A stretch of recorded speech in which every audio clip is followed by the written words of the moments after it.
In 2007, I introduced the first legislation to help the Iraqi and Afghan nationals who helped Americans in those countries to try and get them to safety in the United States.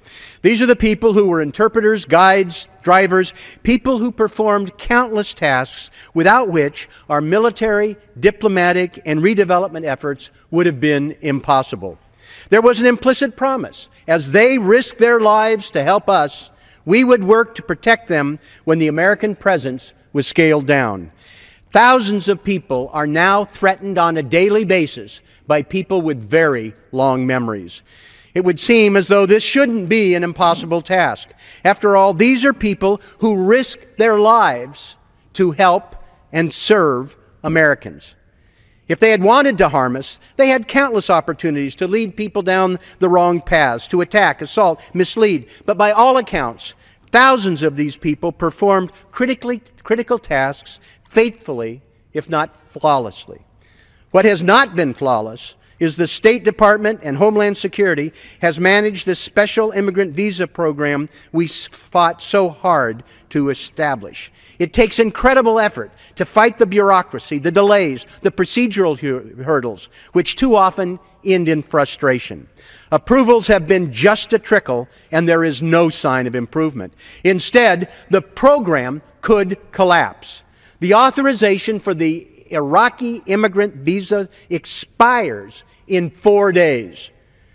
This is a country that is on the verge of collapse. Violence is on the upswing, and these people have been left twisting.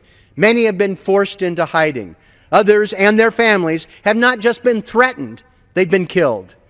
We have been unable to get anything on the continuing resolution to keep the program alive. And frankly, given the state of play in Congress right now, the continuing resolution doesn't look like a very stable basis to plan hope.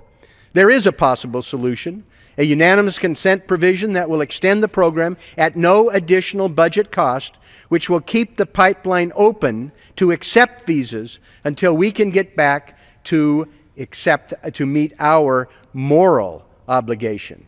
It should be a simple matter to pass the House. There is overwhelming bipartisan support, led by in the most articulate and forceful way by new members in both parties, like Tulsi Gabbard and Adam Kinzinger, who themselves are veterans of Iraq and Afghanistan. This bipartisan group of recent veterans has seen the invaluable service and sacrifice of these people and feel a deep commitment to their safety.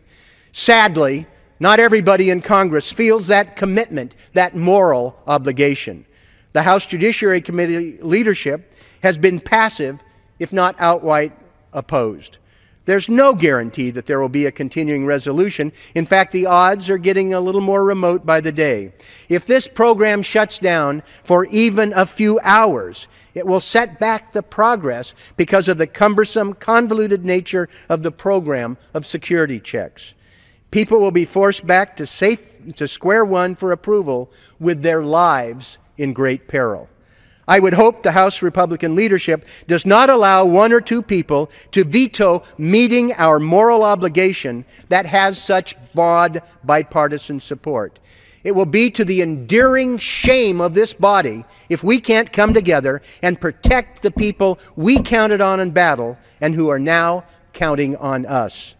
This sad story is documented in Kirk Johnson's recent book, To Be a Friend is Fatal: The Fight to Save the Iraqis America Left Behind. The title really says it all. To be a friend is fatal.